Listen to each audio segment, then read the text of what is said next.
ناظرین کی خدمت میں سلام و آداب. آپ دیکھ رہے ہیں وائس آف لداخ. آج بدھ ہے نومبر کی 5 اور جمادی الاول کے 13 تاریخ. آج کی تازہ ترین خبروں کو لے کر میں سعید ہاشم رضوی حاضر. ناظرین سے گزارش ہے کہ تازہ ترین خبروں اور حالات و واقعات سے باخبر رہنے کے لیے ہمارے چینل کو سبسکرائب کریں اور خبریں آخر تک ضرور دیکھیں. آپ دیکھ رہے ہیں آپ کا پسندیدہ news channel voice of Ladakh.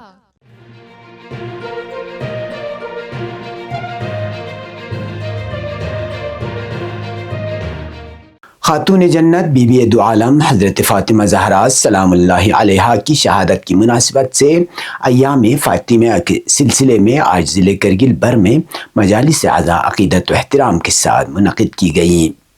اس موقع پر امام خمینی میموریل ٹرسٹ کرگل، جمعیت العلماء اثنا عشریہ کرگل اور زینبیہ ویمن ویلفیئر سوسائٹی کے زیر اہتمام مرکزی سطح پر مجلس عزا برپا کی گئی. جامع مسجد کرگل، احاطہ اسلامیہ سکول اور زینبیہ ہال حیدری محلہ میں ہونے والی مجالس میں علماء کرام، خواتین اور عزاداروں کی بڑی تعداد شریک ہوئی. جمعیت العلماء اثنا عشریہ کرگل اور زینبیہ ویمن ویلفیئر سوسائٹی کی مجالس صبح 10:30 بجے سے ظہر تک جاری رہیں، جبکہ امام خمینی میموریل ٹرسٹ کرگل کی جانب سے مجلس بعد نماز ظہرین منعقد ہوئی. علماء کرام نے اپنے خطبات میں حضرت فاطمہ زہرا سلام اللہ علیہا کی سیرت طیبہ، اخلاق و کردار اور خواتین کی تربیت و کردار سازی میں ان کے عملی نمونے پر تفصیلی روشنی ڈالی. مقررین نے کہا کہ حضرت زہرا سلام اللہ علیہا کی زندگی تمام خواتین کے لیے مشعل راہ ہے اور ان کی تعلیمات پر عمل پیرا ہو کر ایک صالح، باعزت اور باوقار معاشرہ تشکیل دیا جا سکتا ہے. علماء نے اس موقع پر حضرت فاطمہ زہرا سلام اللہ علیہا کی مظلومانہ شہادت کا ذکر کرتے ہوئے گہرے رنج و غم کا اظہار کیا. مجالس کے دوران عزاداروں نے ماتم کے ذریعے بی بی دو عالم کی بارگاہ میں خراج عقیدت پیش کیا. اسی طرح ضلع کے دیگر سب ڈویژنوں میں بھی ایام فاطمیہ کی مناسبت سے مجالس عزا منعقد ہوئیں. سب ڈویژن سانکو میں انجمن انقلاب مہدی اور انجمن صاحب زمان کے زیر اہتمام علیحدہ مجالس کا انعقاد کیا گیا، جن میں علماء کرام نے حضرت فاطمہ زہرا سلام اللہ علیہا کی شہادت اور ان کی سیرت طیبہ پر روشنی ڈالی. واضح رہے کہ انقلاب اسلامی ایران کے بعد دنیا بھر میں حضرت فاطمہ زہرا سلام اللہ علیہا کی شہادت کے ایام کو ایام فاطمیہ کے عنوان سے مسلسل 3 دنوں تک منایا جاتا ہے اور وطن عزیز ہندوستان سمیت مختلف ممالک میں عقیدت و احترام کے ساتھ مجالس عزا کا اہتمام کیا جاتا ہے.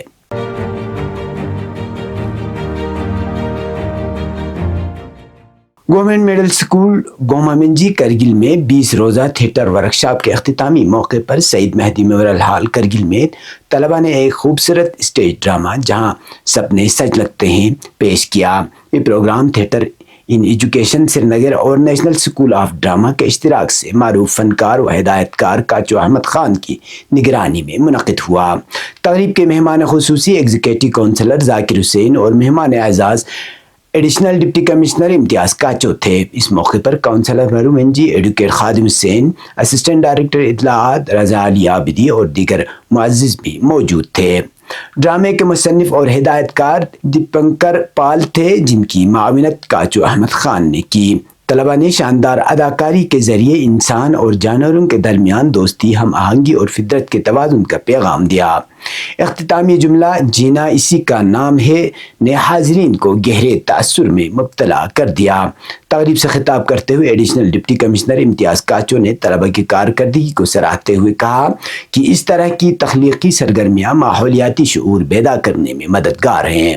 انہوں نے جنگلی حیات کے تحفظ کی اہمیت پر زور دیا. اختتام پر TIE-NSD سری نگر کے اراکین کو شاندار خدمات پر اعزازات پیش کیے گئے.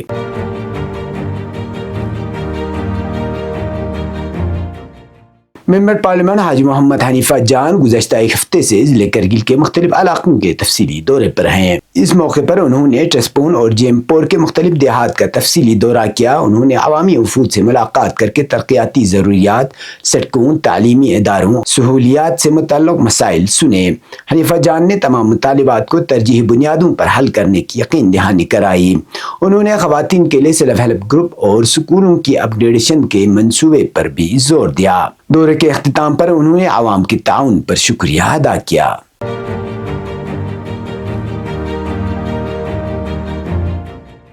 چیئرمین اور چیف ایگزیکٹو کونسلر لداخ پہاڑی ترقیاتی کونسل کرگل ڈاکٹر جعفر آخون نے گورنمنٹ ہائی اسکول سیلسکوٹ اور پوئن کو ہائر سیکنڈری سطح پر اپ گریڈ کرنے کا باضابطہ افتتاح کیا۔ تقریب میں رکن پارلیمان لداخ حاجی محمد حنیفہ جان، ایگزیکٹو کونسلر آغا سعید مشتبہ و Zakir Hussain, secretary higher education Bano پربا، کونسلرز، ڈائریکٹر ایجوکیشن اور ضلع افسران شریک ہوئے۔ ڈاکٹر جعفر نے طلباء، اساتذہ اور عوام کو مبارکباد دیتے ہوئے اسے کونسل اور یوٹی انتظامیہ کی مشترکہ کاوشوں کا ثمر قرار دیا۔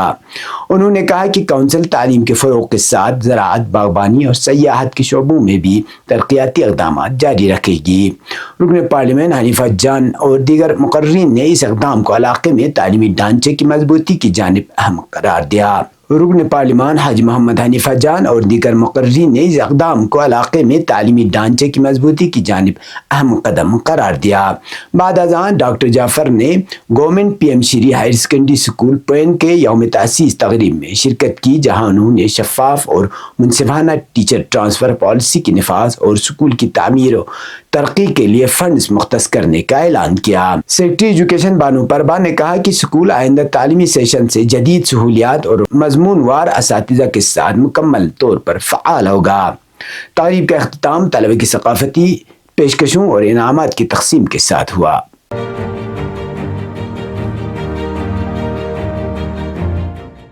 محکمہ موسمیات کی پیشگوئی کے عین مطابق منگل کے روز جموں کشمیر اور لداخ میں موسم مجموعی طور پر ابر آلود رہا، جبکہ بالائی اور سرحدی علاقوں میں برف باری ریکارڈ کی گئی۔ پولیس اور مقامی ذرائع کے مطابق ضلع کرگل کے سرحدی سب ڈویژن دراس، مینا مرک اور زوجلا درہ میں رات کے وقت برف باری ہوئی۔ دراس میں 1 انچ تک برف جمع ہوئی، جبکہ زوجلا میں تقریباً 4 انچ تک برف پڑی، جس کے باعث کچھ وقت کے لیے سری نگر لداخ قومی شاہراہ پر ٹریفک کی آمد رفت عارضی طور پر معطل رہی۔ تاہم بارڈر روڈ آرگنائزیشن کے اہلکاروں نے فوری طور پر کارروائی کرتے ہوئے سڑک سے برف ہٹانے کا کام شروع کیا اور چند گھنٹوں کی کوششوں کے بعد شاہراہ پر ٹریفک کو بحال کر دیا۔ بیارو ذرائع کے مطابق اس وقت زوجلا کے دونوں اطراف سے گاڑیوں کی آمد رفت معمول کے مطابق جاری ہے، تاہم حکام نے مسافروں کو موسم کی صورتحال کے پیش نظر احتیاط برتنے کی ہدایت دی ہے۔ واضح رہے کہ محکمہ موسمیات نے رواں ہفتے کے دوران لداخ اور جموں کشمیر کے بالائی مقامات پر برف باری اور درجہ حرارت میں کمی کی پیشگوئی کی ہے۔ پیش قومی اور بین الاقوامی خبریں۔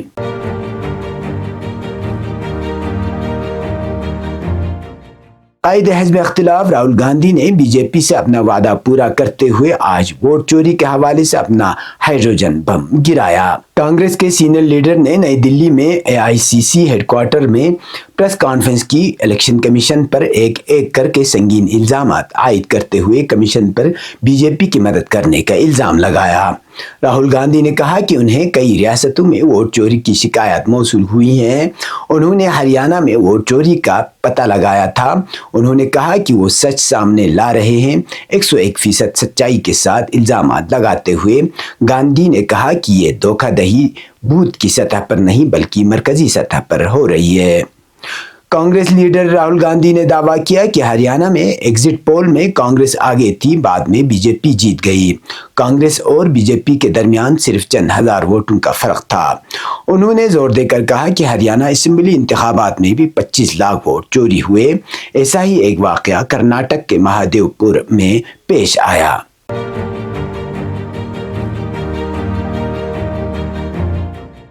سوڈان کے وزیر اعظم کامل ادریس نے شہر فاشر میں حالیہ قتل عام کے بارے میں کہا کہ ہم باتیں نہیں، عملی اقدامات چاہتے ہیں۔ سوڈان کے وزیر اعظم نے مطالبہ کیا کہ سبھی جرائم کا ارتکاب کرنے والوں کو قانون کے حوالے کیا جائے اور ان کے خلاف بین الاقوامی سطح پر قانونی چارہ جوئی کی جائے۔ سوڈان کے وزیر اعظم نے اقوام متحدہ کے رکن ملکوں سے مطالبہ کیا کہ ریپڈ سپورٹ فورس کو دہشت گرد گروپوں کی فہرست میں شامل کیا جائے۔ انہوں نے اسی کے ساتھ کہا کہ اقوام متحدہ کے محافظ امن فورس کی تعینات نامنظور ہے کیونکہ بین الاقوامی افواج کی موجودگی سے سوڈان کے قومی اقتدار اعلیٰ اور عرضی سالمیت کے خلاف ورزی ہو سکتی ہے۔ سوڈان کے وزیر اعظم نے کہا کہ یہ غیر قانونی اقدام ہوگا، اس سے بدامنی بڑھے گی اور اس کا نتیجہ الٹا نکلے گا۔ یہ تھے اب تک کی خبریں، اس کے ساتھ مجھے اور میرے ساتھیوں کو دیجیے اجازت۔ اللہ حافظ۔